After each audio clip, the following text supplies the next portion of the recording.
the abbreviation for lesbians, gay, bisexual, transgender, queer, and intersex. These are terms that are used to describe a person's sexual orientation or gender identity, which has changed over time, and it could be me, someone close to you, or almost anyone in your society. Each person has their own story to tell. Some may go through challenges that others don't. And every day there are millions of people who face human rights violations because of their sexual orientation, gender, identity, and sex characteristics. 41% of the LGBTQI community says their nuclear families do not accept them. Access to justice simply means the ability of people to seek and obtain a remedy through a formal or informal institution, for example, the grievances and whatnot. So, for example, an example of access to justice is a person has a right to a lawyer. According to a report by Diva for Equality, 30% of their LGBTQI respondents said they had been beaten by the police because of their sexual orientation and gender identity, while 76.24% of LGBT women and GNC respondents who had been sexually assaulted and beaten do not feel safe going to the Fiji police. And one of them is Tamani Rarama from Samambula. Hi guys, so this is my place. I just moved here, like I said, 4 days ago, so it doesn't have a lot to. This will transform itself in the next few months. But I want to keep this, right? It's really nice. I like this. I'm an indigenous, it's okay youth activist. I identify as like a gender non-conforming, meaning that I don't oblige to a certain gender. I move through the spectrum of genders.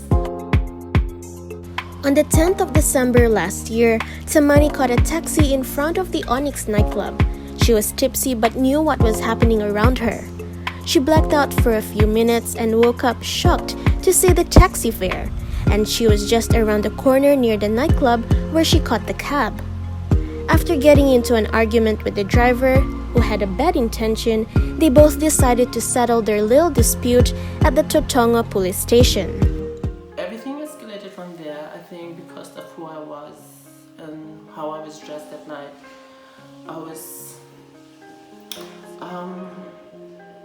I didn't feel like the justice system was on my side, that it should have. It wasn't neutral.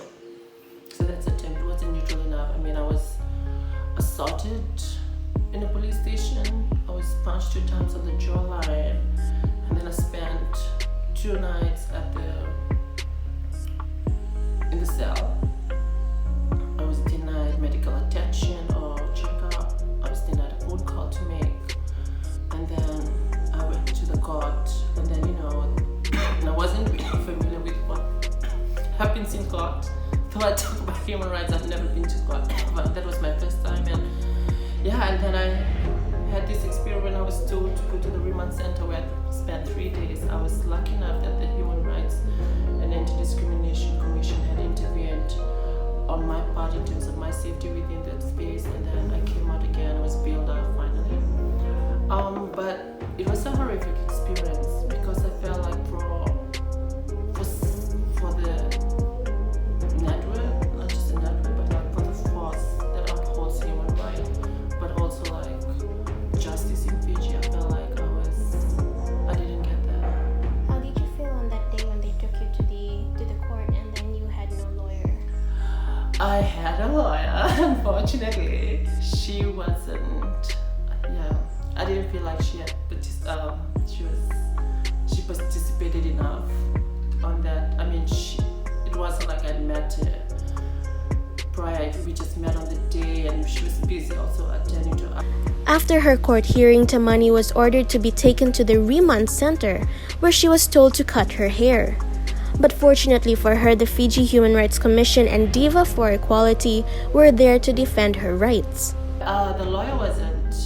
She did what she had to do, but she didn't explain enough and I had no chance as well to say that. I didn't know that I could speak directly to the magistrate even after, because you're given 3 options whether you want to represent yourself, a lawyer to represent yourself, or you have a private lawyer. And then I thought that throughout that, like she was the only one that was gonna speak, so I didn't know that I could speak until afterwards when I came out. And so yeah, I mean, it was horrifying. I started crying the moment I left that building. I started crying inside the police vehicle that was gonna transport me to the remand center. And yeah, I think it was funny in that vehicle where, because I was like crying so much, it got the attention of the police officers who were transporting me, and then that was the chance I got to finally make a call home. And then I had people to bail me out because of that one call I had in the police car when I was being transported. That should have happened prior. During the 2 days I was already in the cell.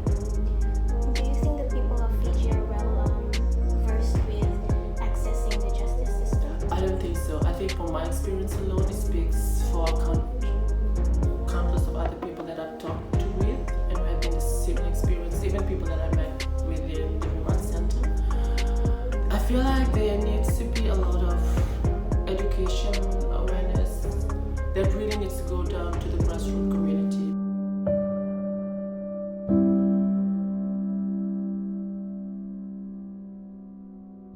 If a gay person, let's say, is raped, or a transgender woman is raped, often they don't go and report that to the police because they're already anticipating the kind of treatment they will get. And sure enough, when they do go to police stations, they are laughed off, and then nobody takes them seriously and things like that.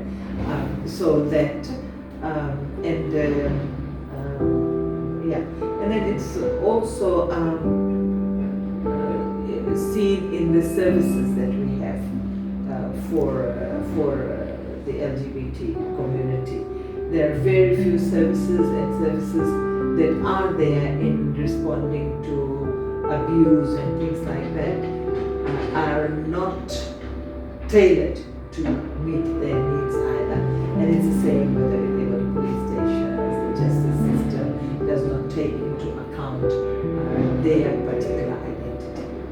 The traumatic experience with Tamani has taught her one great lesson, and that is to know your rights, especially when you're being charged. The taxi driver did not press charges against Tamani, but the police officers did. Study your constitution, what rights you have in case it becomes like criminalized to certain anything. Make sure during the first procedure you get a lawyer, you tell them whatever happens. I failed at that. I mean, I did tell them, but it wasn't related as if you're assaulted, make sure you get that medical attention that you need or checkup because that needs to be documented. But also like document the process, and that's one thing I'm doing now. I'm documenting the process of like all the court hearings that's taking place, all emails I'm sending to my lawyer is like documented by email. So I'm ensuring that all this stuff and that you need it.